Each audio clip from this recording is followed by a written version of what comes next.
White pens. I've been hankering for some good white pens for quite a while.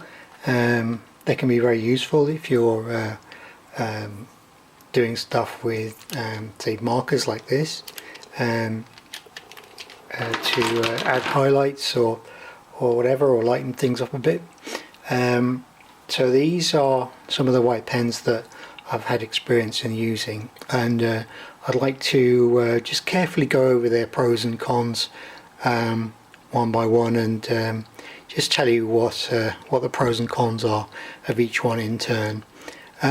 Actually no, I'll tell you what, these are all shit and these are the good ones.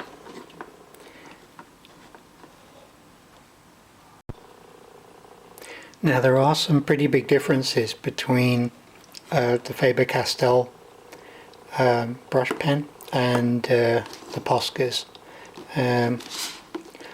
I keep saying a lot, sorry about that. So what I'm going to do to illustrate differences, I'm just going to lay down some black with this Faber-Castell big marker here.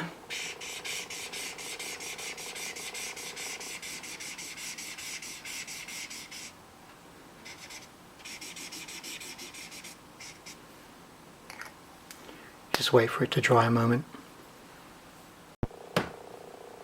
5 minutes later. There we go. Now this is Indian ink here, so just going to try the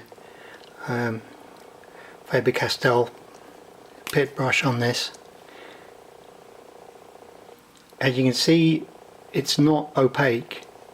As soon as you start to make a mark with it, it sort of fades away a bit. The nice thing about this though is that you can build it up. It's got a very nice fine point on it. It's quite a rigid point, so it does have some brush capabilities, and on dry engine ink it does pick. You can see the tip there if you can focus. It has picked up a bit of the black. If I scrub this to the side, you can see it's actually blending it, which either is or isn't a desirable thing. I think it's pretty good, but the thing is, it's not, at the end of the day, it's not opaque, but good. Now we've got the Pasca Pc5, and now this is opaque. It's really good.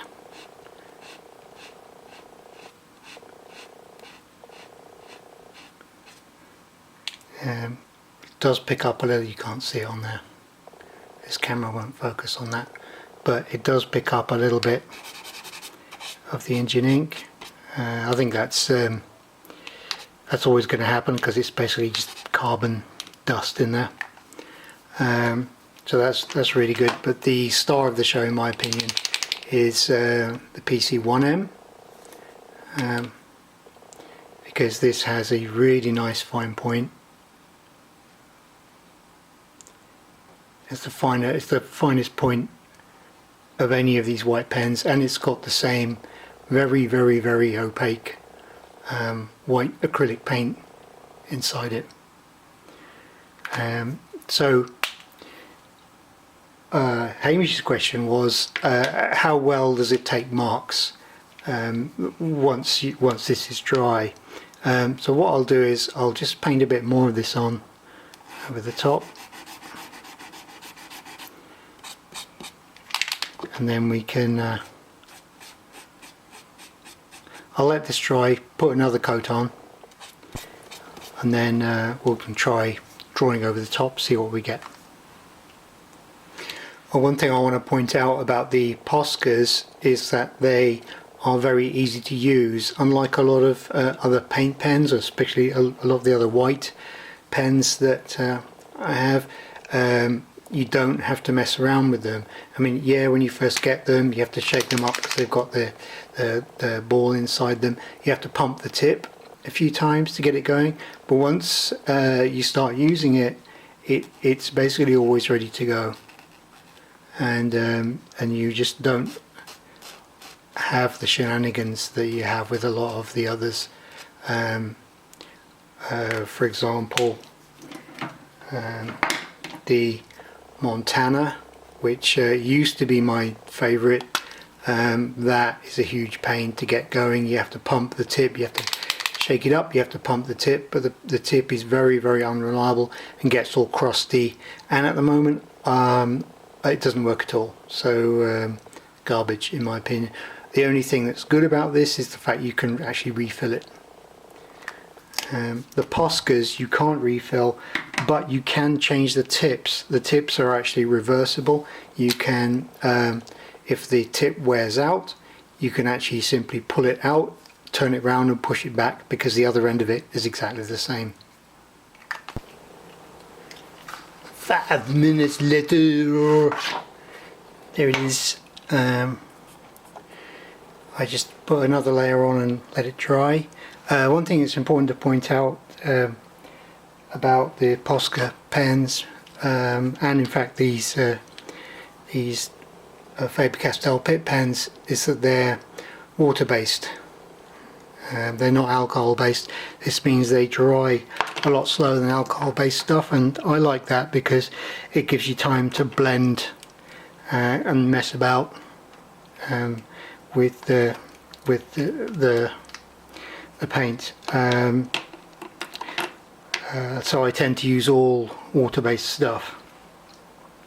Now, in terms of this paint here, the actual edge of the white is about here. I sploshed some extra over there.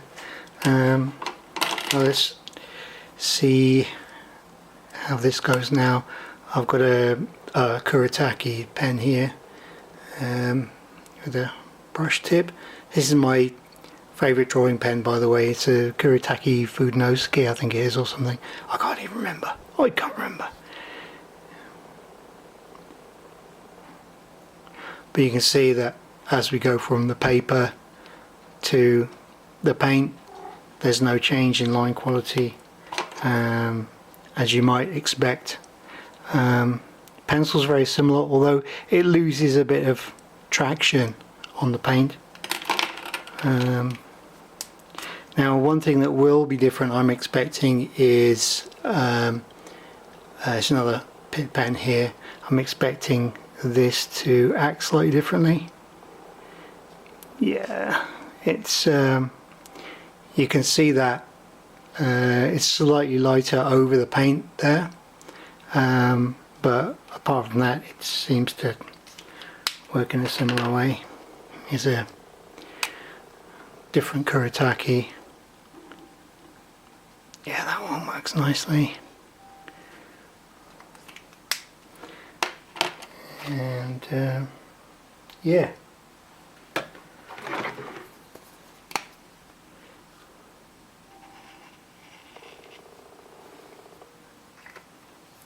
Yeah, pretty good. Alright, and I've got a just for lols Charisma Colour pencil.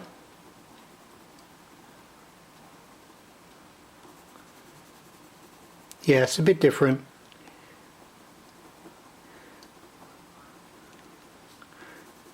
It's not as grippy, not as nice.